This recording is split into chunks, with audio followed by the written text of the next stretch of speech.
31 মিনিটের একটা স্পিচ দিয়েছেন নাহিদ ইসলাম, অথচ মনে হচ্ছিল কোনো অভিজ্ঞ রাষ্ট্রনায়ক কথা বলছেন।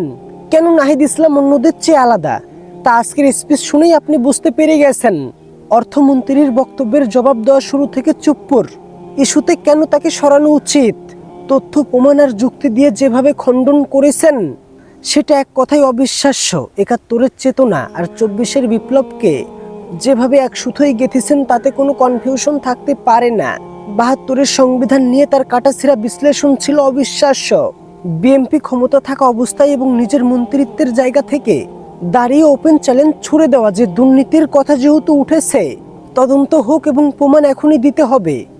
কোন লেভেলের সৎ সাহস থাকলে একজন এমপি এই লেভেলের কথা বলতে পারে? সেখানে কয়জন এমপির এরকম সৎ সাহস ছিল বলেন তো? তিনি প্রকাশ্যে স্বীকার করেছেন জুলাই আন্দোলনে বিরোধী দলগুলোর ভূমিকার কথা। জুলাই আন্দোলনে এমন কোনো গোয়েন্দা সংস্থা নেই যারা তাকে নির্যাতন করা হয়নি। বরাবরই তাকে রিমান্ডে নিয়ে একটা কথাই বলা হয়েছে, বলো যে এই আন্দোলন বিএনপি জামাতের নাশকতামূলক আন্দোলন। শারীরিক ও মানসিক চরম নির্যাতনের পরেও নাহিদ মাথা নিচু করেনি, মিথ্যা বলেননি। তিনি আন্দোলনকে মন থেকে ধারণ করেছিল বলেই আজকে বুক ফুলিয়ে তিনি সত্য কথা বলতে পারলেন। তিনি যদিও কম কথা বলেন, কিন্তু যখন বলেন তখন ইতিহাস তৈরি হয়। ২৮ বছর বয়সে তিনি যে বেঞ্চমার্ক সেট করে দিলেন তা আগামী ১০০ বছরেও ঘুচানো যাবে না। বাংলাদেশের রাজনীতির জন্য এটা গাইডলাইন হয়ে থাকবে। দীর্ঘজীবী হয়ে থাক নাহিদ ইসলামরা।